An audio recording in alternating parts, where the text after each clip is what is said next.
Saa 3 ikiwa imekatika dakika 18. We are back like we never left. Tumetoka set ingine moto tena zaidi tukiwa na Nafsi Huru pale hivyo. As I promised, Nafsi Huru huwa haangushi. Let me tell you about other people wenye hawatatuangusha. Ni young leaders. Hawa wanatoka Wiper, wengine wanatoka Azimio ama ODM ama huko wagiuko. ODM. Hawa bro, sister, mom, this newspaper review is going to be fiery. Kama uko na ile ya kuzima moto hivi, extinguisher, mtu akae nayo hapo karibu. Kama uko na kahawa hapo kwa TV, this is the last time tunakuambia ukoroge skari, kwa sababu ukitoka hapa hivi you're going to be at the edge of your seats. Ladies and gentlemen, we are going into the newspaper review. Tuko na magazeti 3, niko na Business Daily, Diana hapa hivi. Diana, unakumbuka? Aba Daily Nation pale hivyo. She is from Wiper Party. Yeah. Salamu yake ni hivi, hello, how are you ni? And then kutoka upande mwingine pale hivyo tuko na Jacom mwenyewe, the young Jacom. We've been talking about the old Jacom. Tuko na the young Jacom. Jacom has been a speaker at Kenyatta University Students Association, the 19th KUSA speaker, na wako hapa hivi. We delve so much into what has been written today in our newspaper, in the newspaper review. Pia wewe mahali huko tunataka take part in these conversations. Tuambie kama uko na maswali personal to Diana Makena Kimathi, personal questions to Jacom Samuel, basi watakuwa wakijibu papa hapa live on ama hamtajibu? Tutajibu. Tutajibu. So nataka as a way of introduction, I will do the Business Daily headline. Okay. Then I will come to you. You will do Daily Nation headline plus your introduction, and then nitoke hapo hivyo Meru, hiyo barabara iingie Nairobi, itoke Nairobi yeye ndio imeenda kule Lake Region. Ama namna gani Jacom? Good. Treasury drops bid to block CBK from T-bills and bond sale. Proposal excluded from debt management plan. Central Bank had vowed to lobby to retain securities issuing rolls. Hayo ndio mambo ambayo yamepewa kipaumbele katika gazeti la Business Daily. Makena, tuko kwako. Thank you. And in Daily Nation, the headlines is the big test for Ruto, Raila handshake. My name is Diana Makena Kimathi from Meru County. I'm a youth leader, a very passionate activist in Meru County, and also I'm a Wiper youth leader. I started as a treasurer in the Wiper youth wing, and I've also been in KU politics here and there. Yes, as we move, hiyo barabara iende Nithi. Iende. Lazima tutengeneze. Itoke Nithi, ingie Embu. Exactly. Imefika Nairobi KU. Imefika Nairobi KU. Kidogo we are going to the Lake Region. You're going to the Lake Region. Absolutely. You are from Wiper. Toko tukiongea mengi kuhusu Wiper and you are flag bearer and yes, party candidate. Yes, His Excellency Kalonzo. Jacom, tunaingia intro yako tukitumia the standards. Yeah, the standard, Ruto's blunders. That's the headline of today's standard. I'm Jacom Samuel.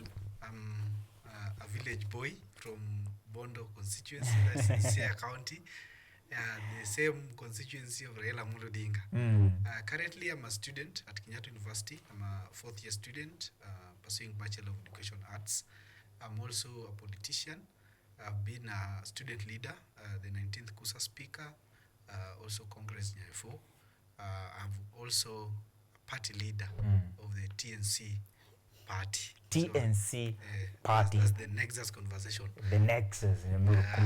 Nakumbuka nikikuuliza mbona hatupatani. Sasa ndio kila kitu, kila wire inaanza kuconnect. These are minds and great minds from Kenyatta University, ladies and gentlemen. If you didn't know, kuna jamaa anaitwa Chris Ero. Mbaga Ero, natuma salamu kwa watu wa Mero. Sasa hizo salamu tunazituma leo mpaka Siaya. Exactly. Watu wa Bondo. Wazema Bondo ndo home of. Barabara imeanza Addis Ababa ikikuja. Addis Ababa inaguza kubwa. Na hiyo barabara ya Addis Ababa ndo waandishi wa gazeti la Daily Nation wameongelea sana. Wanasema politics loss paves the way for Odinga's grand return to the helm of ODM party. Kulikuwa na mtu ambaye alikuwa kama hand of the king pale hivyo, anaishikilia kwa kidogo, jina lake Professor Nyang' Nyong'o. Hatima yake sasa, kazi yake imeisha ama ni wanachama bado? They are still in the party. because they have been in the party since its roots. So they understand the weight of the party. That's why when Baba was leaving from AU, he had to leave it for somebody sober enough who understand the cradle of its beginning. Yeah. Sober enough. Karibu niulize Junet yeye ni nini. Former Prime Minister Raila Odinga's bid for chairmanship of the African Union Commission was widely seen as a game changer in Kenyan politics, but the loss that inevitably draws him back to the local scene presents the first major test for the opposition leader's truce with President Ruto.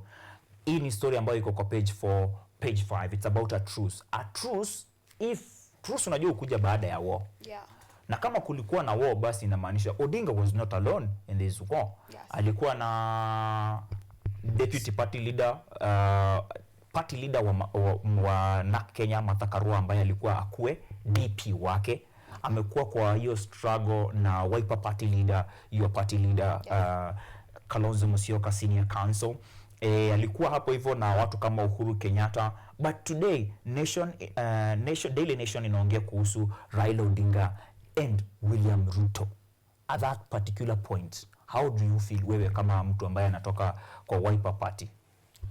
Me as a supporter of Wiper Party, what's my opinion and what I stand for is what the Kenyans want.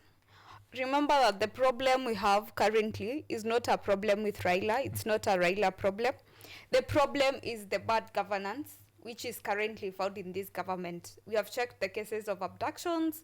We have checked out the cases of other malpractices such as embezzlement of funds, because currently we are talking of 68.7 billion which has been borrowed in the last 4 months. You see, that is the case of bad governance. So we don't have a problem with Raila Amolo Odinga coming back to support his brother. They are brothers apparently, and he is someone we respect a lot. So the truth, if it shall be formed, we shall stand for the people and we shall be by the people. Whatever the people of the country want, that is the Wiper Party, and that is the morality Wiper Party stands for. Kabisa. Nafurahia hiyo. Kiongozi wa vijana kutoka upande wa Meru, Diana, ameweza kuongea kuhusu mkopo ambayo imekuwa, and some of these loans ziko hapa hivyo ziko highlighted. President William Ruto's government borrowed 572 million daily between September and December 2024, totaling 68.7 billion in 4 months. Yes. Vile umesema. The amount borrowed includes 17.3 billion from China. Kenya has borrowed 20.3 billion from Italy, 8.8 billion from Germany. Yes. Unajua huyu jamaa atakuwa akifunza watu German. Atakuwa kituelezea hivyo. Yeah. 4.6 billion from France, 6.4 billion from China for Turkana roads. Tumekopa China mara mbili, tumekopa 2.6 billion from China tena for US in Gishu roads. Tumekopa 3.5 billion from China bado for Kiambu roads, 1.5 billion from China for Kiambu and Murang'a roads, 3.9 billion from China for Taita Taveta roads. In terms of kukopa na vile tulikopa, tunafaa tukope juu ya developments of which tunaona zinafanyika. But hii mikopo ni mingi sana.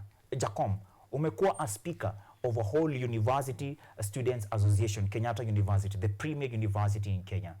Kukopa kopa kwingi, kumetuweka pazuri ama kumetuweka pabaya. Hii safari ya Addis pia oanisha tuambie, hii interaction yetu na mataifa ya nje imefanya tuweze kulose AUC chairmanship ama tumelose juu tu ya maombi ya Djibouti kusikika? I can say about the borrowing. You see, the importance or the need of borrowing depends on the developmental projects that we have as a nation. And if these developmental projects are evident and they are there and seen by the people and they benefit the people, if now taxation is used to pay off the debts, then the common mwananchi will be in a comfortable position to say that there is need for us to borrow, to develop ourselves as we take time to process the payments, because we can't collect taxes today, 168 billion, and do development projects. But over time, we can do that, which means depending on the requirements of the project and the span that we have to get the money, takes us out there to borrow. But when you're talking about the roads that are even there in memes and in funny clips, Maragat from where to where, and they're in part of those China borrowings, and they have not been actualized. Now that brings a question that the money borrowed, and also I wasn't only interested in the borrowing, but also the rates that are bargained for their payments. You know, when you're even going to a borrowing table, there are people you carry along to help you in bargaining for the borrowing themselves. You realize that we're paying China in 4% interest, while there others were paying in 1.3% interest, that others were paying on 2% interest. Means there was somebody somewhere who didn't bargain well for our debt. So that's also a concern, that who advises our president financially. We are getting a lot of international diplomatic issues. For example, saizi tunasikia Kenya imekopeshwa sana na China. By the way, on that point, watu wa Turkana wanaweza kutuambia kama kuna hizi barabara huko 6.4 billion na mahali mipango ya kujenga imefika. Uasin Gishu, watu wa Kiambu pia, Kiambu, Murang'a, Taita Taveta, watuambie, are they seeing these roads? Because tumekuwa tukiona young youths, vyombo vya habari, wote hawa wakitokea kuonyeshana barabara mingi ambazo bado hazijakarabatiwa, yet bado tunachukua mikopo kama hii. So tunaingia China, tunaomba pesa na tunapewa. Tukiwa na shida hapa Kenya ama majirani wetu wako na shida, tunapiga simu France. These international diplomatic ties, unaona kama zimetu cost sisi kama Kenya in what the AU race. Yeah, watu wanasema Kenya tunachukiwa. Do you feel like easy ties zinatukosea? Yeah, you see, in the headlines of the Standards, we are told that Ruto's blunders, and the Ruto's blunders they're talking about here is that President Ruto's diplomatic missteps on regional conflicts and global alliances may have cost Raila Odinga the AUC chairmanship. Analysts cite that the stance on the DRC crisis, Israel-Gaza war, and failure to mobilize key African blocs as key setbacks. Raila considered defeat, vowing to continue serving Africa in other capacities. So, you see, politics and any other thing related with politics about interest, and the interest has to align for us to serve the same purpose. So you realize that Diana is saying that if the interest that, or the declaration that Raila is going to make about his EU laws and his next move is in the line with the people, then there is no problem with Kalonzo joining him or them working together again.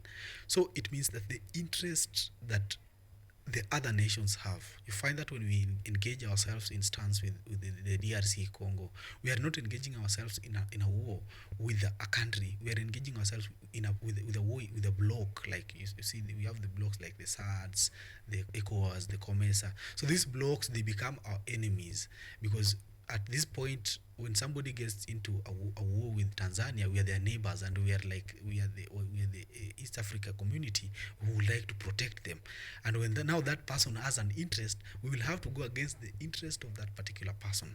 So that to some extent might have also led into the loss, because the power trickles down from the superpower to African nations, to the second one and third world countries from the first world countries, and the pumping of the finances and the support that these other countries are getting from outside shows the decisions that they're going to make politically.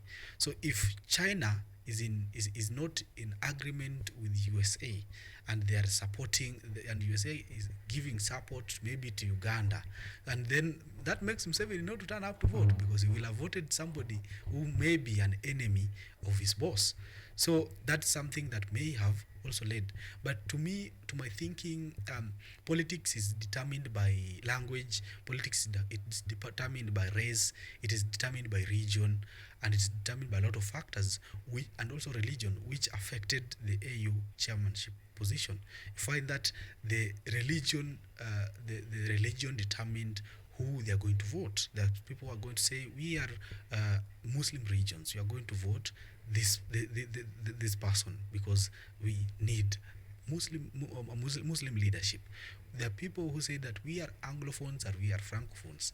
We are going to vote according to that pattern. There are people who are saying we are going to vote according to trade block. So SADS comes and they pull out their support the last minute because they want to support their own person. So despite all the other outside factors, I can say they were minor factors. And the major factors were region alignment. The major factor was religion alignment and language alignment at that point, which led to that narrow loss, because you can see it wasn't a big loss. It wasn't like the 5% and 85% that was going online. That is how the votes will turn out. So that is what made that small change and shift that led to the loss. Thank you. Ruto blunders, they are calling it. Nasikia kuna hesabu mingi sana zinapigwa. A lot of factors to be considered. Na wewe ni treasurer wa youth wing ya chama. This means that the party has is seeing a lot of future in you. Inamaanisha kuna hesabu mingi sana unapiga. Hesabu gani ndio zinahitajika ndio wewe ukuwe treasurer? Kabla sija kuchukua ni kutupe Ethiopia saa hii huko, nataka nikuulize swali kuhusiana na whatever that has happened. Before that, what does it take to be you? What it takes to be me, you come to realize that the journey of a treasurer, a politics treasurer, it is not a journey of waking up, rising up, and you are appointed a treasurer. No, it is a journey which requires these people have the trust in you. They have seen that this person, if we can give her the mandate of carrying out the further activities, that entails it's not only keeping money, but coming up with where does the money of giving this event, where does it come from? The youths require this and this. How do we go about it? We also have the planning of the expenditure part. So there's a lot which entails being a treasurer, and also you have to have the youth will inside yourself. So yes, that's what it entails to. Good. So kwa hizi hesabu zote, yes, unaangalia naona tumekuwa na wanadada ambao wamekuwa wakikampenia Raila Odinga pale AUC. We've had women like Pauline Njoroge. Yes. Ni mwanadada ambaye hamjaachana sana miaka mingi kwa sababu wako just a generation above you. Yeah. Ye ni millennial na amejituma sana. Alito kutoka kambi ya Uhuru akaambiwa haya twende huku. We have other ladies like Karen Karogo kutoka upande wa Nyeri. Yes. Pia yeye alikuwa pale hivyo, na tumesema kuwa treasurer wa chama sio about kuhesabu pesa pekee. Yes. Ni kujua hizi pesa tutatoa hapa tupeleke hapa. We've used a lot of millions. Yes. We've used a lot of billions. Yes. On the AUC campaign. On the final day, which was still the voting day, we had MPs from Nairobi going to Addis, what they called Addis ya Baba. Tumekuwa mpaka na watu kutoka bunge la mwananchi. Yes. Wako pale hivyo na wana celebrate before hadi results. Kenyans tuko na hiyo shida, tumezoea kucounter our chicks even before they hatch. Na tumezoea kutumia pesa vibaya. What different could we have done for us to help Baba secure the AUC seat? You know, that is more of a diplomatic seat which didn't require a lot of noise making. It is a delegate system. And this being a delegate system, it's a one person you have to convince that you sit down, you tell, this is what I'm bringing to the table, and this is how I will help you. So as channeling the money in, remember that there's no way that this money will come out. That is money in which has gone. The billion money, it has gone inside there. The common mwananchi will never recover that money. This money, if this money was supposed to revive the Mumias East Sugar, which is still under receivership currently, then that money has gone there. We shall not receive that money back. To me, that was embezzlement of funds, and there was no need of us carrying cohort, a lot of people using the current the country's expenditure, and currently we are even running very low on this money. So I'm wondering where are we getting this money that we can just tap it out, and we don't know the way we shall tap it in back to the economy. So we also did a blunder there. Tulikosea. Yes. Ni nini tumefanya different tushinde? Having sitting down and having a committee a campaign committee which has the idea and the experience of what happens in regional politics. We have people, the former foreign ministers, they have already interacted with these foreign countries. They know what these countries want. They talk to these people. Someone like Rachel Mamo, someone like Kalonzo Musyoka, who was currently a VC and was sent a lot to diplomatic missions when he was the vice president of the country. We have someone like Amina Mohammed, who was a foreign minister and a candidate in 2017. Those are the people we were supposed to see at the forefront championing for this campaign. Yes. If they really wanted to win, Jacom, Madam Treasurer Diana McKenna, mwenye amekena sana. Unajua kukena ni kukuwa na furaha from where she comes from. Yeah. Kimathi, the daughter of the great. Na yeye sasa ni Jacom. Anasema tuliweka mishaps na hizo ni blunders pengine sio za Ruto pekee. Had Jacom himself saying that Ruto yeye alijaribu yake. And she's talking about diplomats we could have sent. I've heard the likes of Robert Alai talking about people like Raphael Tuju. Diana has talked about people like Ambassador Amina Mohammed, people who have been there. They have participated in this journey. The likes of the brains of Mukisa Kitui to be out there to champion. Na pengine baba angeshinda. Saizi mahali baba ako hadi mama mwenyewe Samia Suluhu alipiga kura huko kwingine.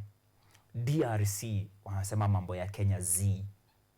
Is there something you feel we could have done different so that we could have helped the other Jacom? Okay, you see, as somebody who has once taken part in a delegate system election, speaking out of experience, not out of hard stories, I understand the bitterness of Kenyans with the situations that we are going through, all of us. And we are in a financial crisis and a very technical situation economically. There was a time that I was also supported by people in a kind of a quote unquote a diplomatic seat as well, and even Diana here as my friend was also a great supporter of mine. And people from outside the public could think that I'm paying these people to support me, that I'm dishing out money for me to have a secretariat of around 28 to 30 people, great people who have been in leadership positions in Kenyatta University and great people outside there supporting my presidential bid. But they could come and use their own money. When we said the meeting is in town, they could pay their own fare. They could join us because they are interested in my win. They are interested in seeing me achieving my dream. So as much as to some extent we might say that there was a smell of Kenya using money towards supporting Raila's bid, but to some extent maybe these people also supported themselves towards them having the interest of Raila winning a seat. So it is a half and half probability because we haven't been shown expenditures which also we do not expect to be shown. So on the matters of expenditure towards Baba's AU bid, Raila also has his own money. He's one of the billionaires we have around in the nation. Raila anapenda michango. Yeah. I remember the famous babies we've ever had. The great ones. Yeah, so in a political bid, there are people who will now come to support you as a friend. I've experienced that. There are people who you could see them across me and you will say, hey, this person is supporting Jacom because he's paying him. And yet, I even fail to understand why this person supports me this much. So there is also that other side of the coin, which we are not forcing it to be the truth.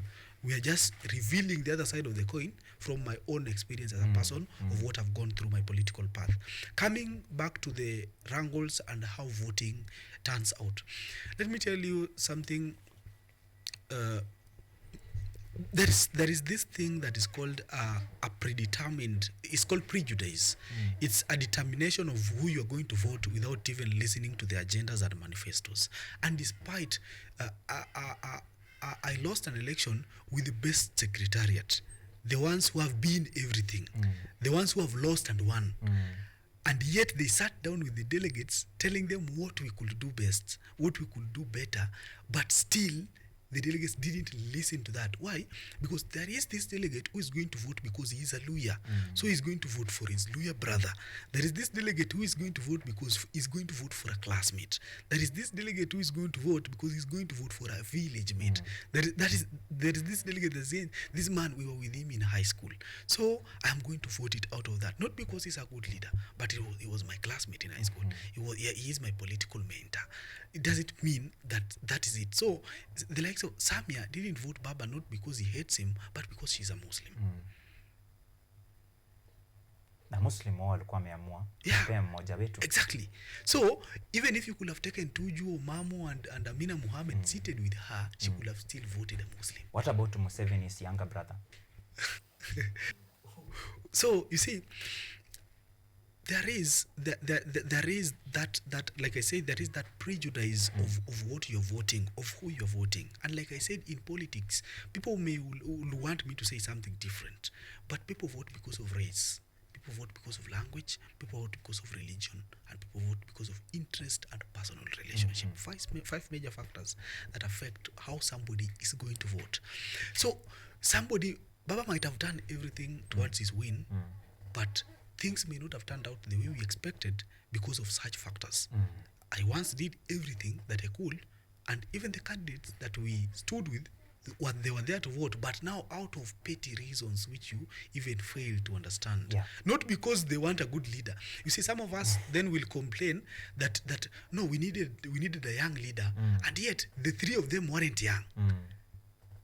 All of them were beyond 65 years, which means You can't compare 60 to 82. you say 60 isn't a youth either. Yes, people retire at 65. Yeah. So if you can't retire at 67, you cannot blame the one who has not retired at 75. I agree with you. Yeah.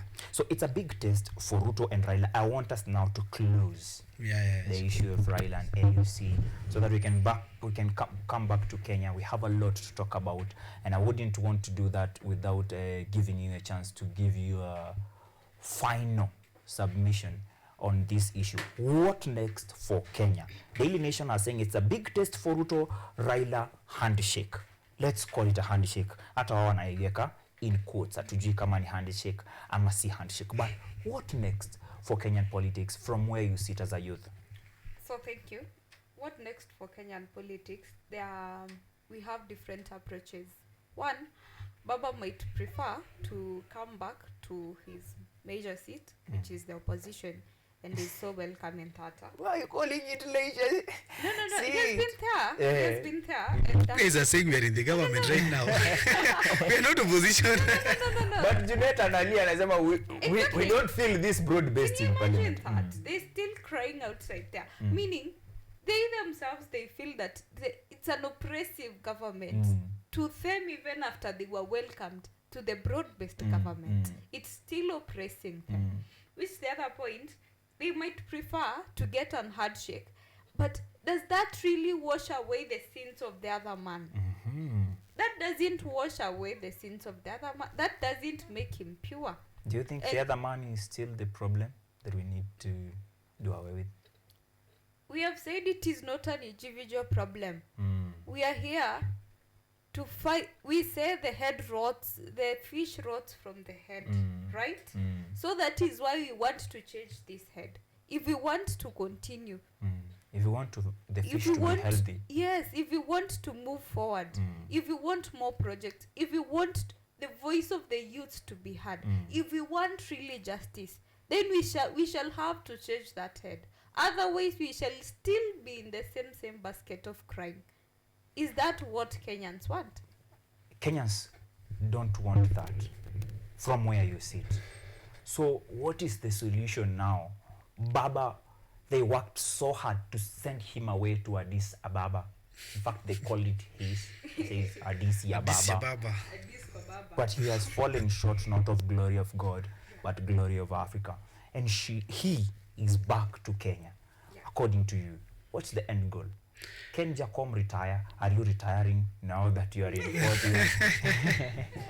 And you are not able to clinch the seat. Yeah, you see, when people should read politics, you know, when you read politics from what is ahead, the finer details, the devil is in the details. And when we were praying for Baba in Bomas the other time, he had a very important line in his speech. Tukishinda tumefaulu, na tukishindwa bado tumefaulu. Aje, tuambie. Now that's the question. That's the question mark. That's the devil lies in the details. So what don't we know from here? The country is still in a limbo whereby the minority leader National Assembly is claiming to be majority. But the court declared so. Ngoja is claiming that there is no broad-based in parliament. But in the executive, you already have a broad-based government whereby ODM has the treasury, ODM has energy, ODM has blue mining and blue economy, ODM has finance under Mbadi, ODM has cooperatives under Oparanya. Yeah, so immediately after the 2022 elections, there was an interview that PLO Lumumba had, and he said, Kenyan's problem, even if Raila could have won, he couldn't have solved them even in 3 years' time. Why, in a period when Madam Treasurer here, Diana, is saying that the problem is just the head? Yeah, so the issues that we have as a nation, the issues and struggles that we have as a nation, it lies within the person that is given, but it lies within the person with the time that is given to the person to solve the issues, which we have given the president enough time to prove that he can work with us. If you read the from the Daily Nation, I was reading, and there was the senator. There's a senator from William. There was a senator, another senator or MP from Nyandarua, who was saying she is not happy for Raila's loss, but she's happy for Raila's return, so that Ruto can feel that there is limits and there is need for him to watch how his leadership runs, for him now to be put under control. Because it's like Kenyans feel that it's only Raila who can now put Ruto under control. Is it so? Raila's next move, but the influence that he has and the radicality that he has, people think that he's putting in, he can put Ruto under control, but it's out of the majority of Kenyans' iconic leaders, the likes of Kalonzo Musyoka, the likes of Raila Odinga, in unity as one. Not one person. Not a single person. Because the problem is the head, and yet the fish is rotten either way. So the problem trickles down to the entire government, which tells you that even if we change particularly finance today, our problems won't change. We changed the finance, we changed the blue economy and mining, we changed the corporates, we changed the energy, but still we have a problem. But still we are borrowing 68 billion. So do we have a solution? So there is a lot that is going to change depending on Baba's loss, and I wouldn't like to say much on the political annihilation, because we are also waiting for Baba to heal, and after him healing, he will now come to the Kenyan politics, and from that we would see where Kenya is heading. From so that, we still don't have a direction right now. We wait for Baba to heal. From where I stand, because we as ODM, that's what we are waiting for. Because, and you can see even when Baba was in AU, he was making ground plans for ODM to be said to be the majority in the house, for them to have the majority leader and the majority whip. He was laying his own grounds. So maybe he had felt the loss up there, and we didn't know by then. Tukitoka hapo hivyo, the National Assembly Speaker Moses Wetangula still declared Kenya Kwanza as the majority in the House. That maybe will be contested later after Baba healing, as you have said.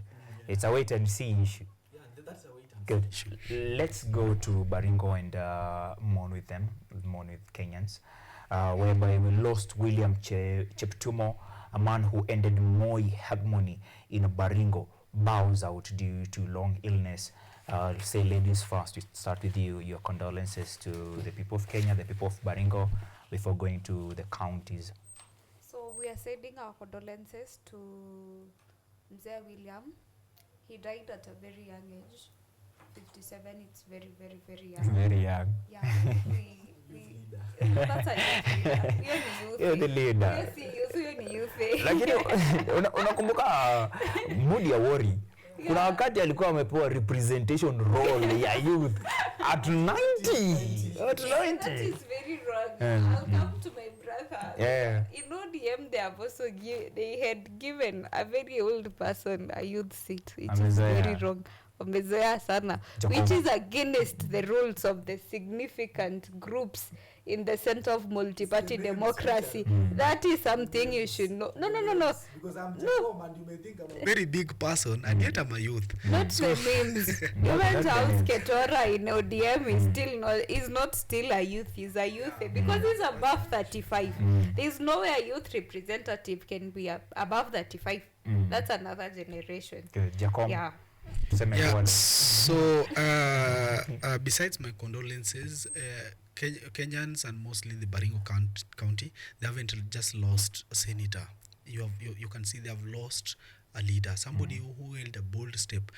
At the time when the young Moi was in a big coalition as NASA, and that is when he stood to contest as the senator. And he won with halfway because Moi had 71,000 as he had around 144,000 votes. Meaning and people felt it was a third term MP. And then he brings peace because we could now see there is a lot of peace in Baringo. And we are told that he was not just a leader. He installed a peace governance in Baringo County. So these people, maybe we will have some disruptions after he has left, but we pray that whoever is going to take up his role, whoever is going to take up that position, is going to continue with the good deeds that he has done. Across the nation, everybody is talking good about him, about his peace and his mode of leadership, which we really, really, really regret about losing. May his soul rest in eternal peace.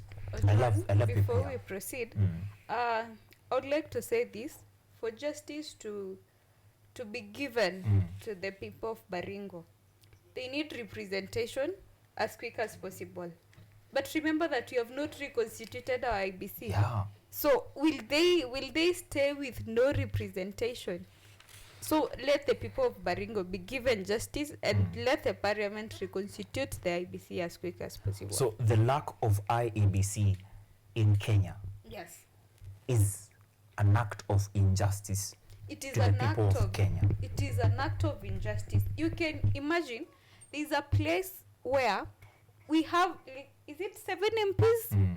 Then they have no representation. They have 7 no constituencies Yes. need by election. imagine no representation, no nothing. Now Baringo has entered. in the Tutafanya hivi. Yes. I feel like this time has been short. Our producer is a very listening man. Okay. Our director is a very listening man. Yes. We'll find time Yes. for such newspaper review again so that we can continue. Okay. But for now, juu ya time, Yes. nakupe a minute. Kwa hiyo minute, I want to talk about Treasury releases counties list of shame. Yes. Counties that have done the worst in terms of revenue going to development and all that. Yes. It is in the Daily Nation. Apia we hapo hivyo. So 30 seconds kwanza, hizo zingine 30 seconds tuingie kwa lines za Kikwetu, okay? Okay. Good. Bottom 10 counties that allocated less than 30% to development projects in 2023-2024 financial year. Ya kwanza, Nairobi County. The capital of Kenya is number 1 in using less than 30% for development. Pesa zingine zinaenda wapi? 10%, 10.3%, Kisii 13.7%, Mombasa 16.2%, Kisumu 17.5%, Taita closes hapo hivyo na 18.6 before twende Kiambu, Kakamega, Vihiga, Nyamira and Nandi. 30% ndo pesa wanatumia kwa development. Jacom, nianze na wewe in less than 30 seconds.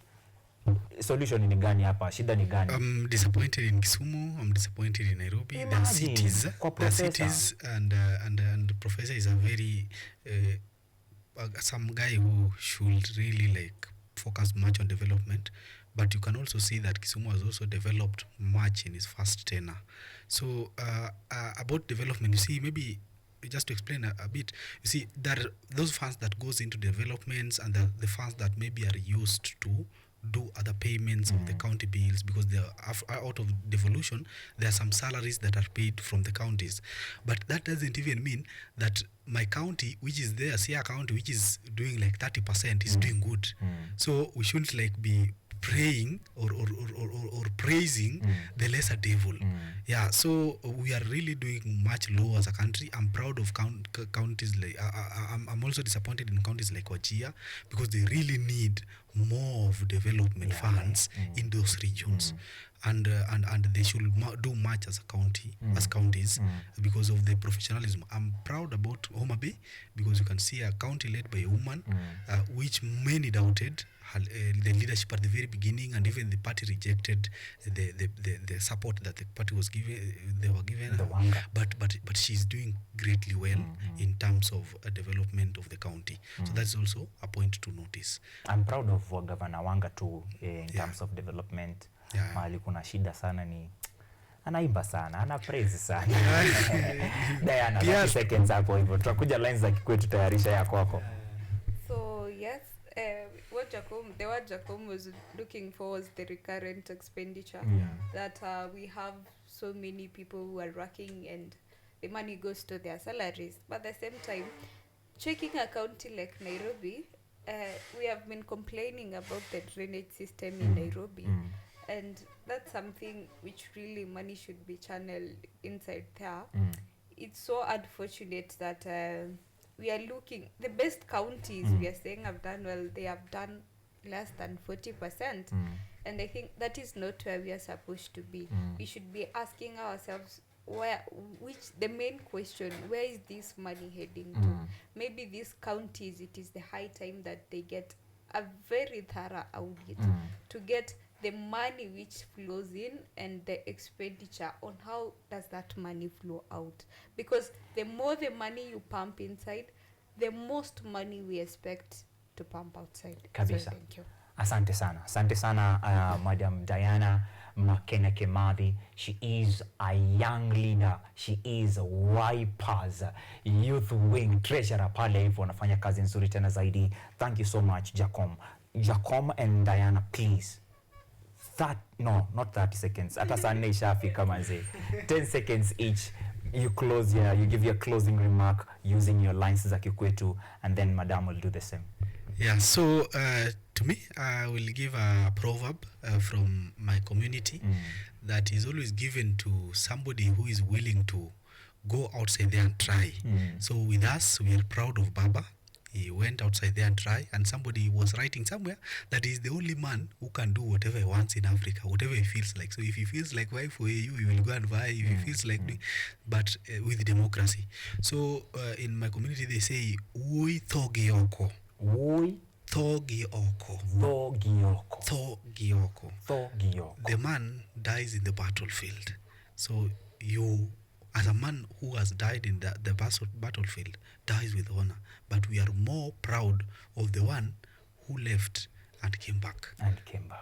At least kuna chance ya kurudi kwa battle. So there is a chance. A bull that runs away from the battlefield will one day come back and fight again. Thank you.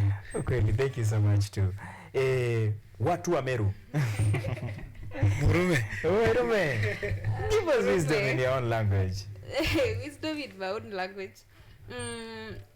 I'll say that mine is to alienate the Meru leadership from lies, from the constant lies. It is a proverb which is usually told all the time, all through, and it says, "Gatina karwa, gatetigaga kwarwa." Gatina karwa, gatetigaga kwarwa. It means a diarrheaing buttocks never stops diarrheaing. Hakuna kushona. When you shona, you can't even withhold diarrhea. So mine is to tell them that the starter of lies will forever continue to lie. You can't wash lies. That is impossible. Thank you. That big test. Ndiyo tulikuwa tunaongea. Hebu irudie hiyo line tumalizane nayo. It says gatina karwa gatiti gakwarwa. Yes. A diarrheaing buttocks will never stop diarrheaing. So there's no washing. Sawa. Mimi wacheni malizia hapo hivyo. Shukran sana Diana. Shukran sana Jacom. We are promising we'll find another time and still do these things. Ndio? Ama nyinyi mnaonaje? Kabisa. Kwetu wanasema kaiho gasha gigatika kakwao githejua. That you can leave your home uende utangatange but kwenyu bado kuna chinjwa. To bring it close home, when Baba was away doing so much to ensure he wins, kuna watu hapa hivi bado walikuwa wanasema Mungu jibu maombi ya Djibouti. So watu waliulizaga cha mkufu mwanafu ha na kila hu. What happens to mkufu? Walisema mkufu akila ha hafi. Ni mwanafu Akila Good. Wakasema asiyesikia la mkuu huvunjika guu. And the main question is, what happens when mkuu does not listen to the people? Big test for Ruto and Raila handshake. Ndio kitu tunaendelea kuona, ndio kitu tunaendelea kungoja. Asanteni sana kwa kila mtu ambaye amefanikisha hii leo KUTV Rise to the Art and Culture Monday, kutoka pale hivyo studio ni Studio B akina Charles Ole Runke on the transmission, director pale hivyo and producer Ryan Gure. Asante sana Kinyi aka Mamujilo on the socials pale hivyo, mnatafuta huyo Mamujilo. Ndio make sure hizi bites ziko lines za Kikuyu, tunataka watu waelewe na wajue all the proverbs, all the readers from all over Kenya, kwa sababu we are Kenyans and Kenya is our business. We make it or we break it. Thank you so much. Tukutane kesho. KUTV Rise tuko inaendelea Biashara Tuesday with Sylvia Anyango. Tuchambue magazeti pale hivyo, tuongee kuhusu the people of Kenya, economy of Kenya and the leadership of Kenya. But next Monday we'll be giving you yet another artist, yet another show and another loving show, Art and Culture Monday. Shukran, Mungu awabariki nyote.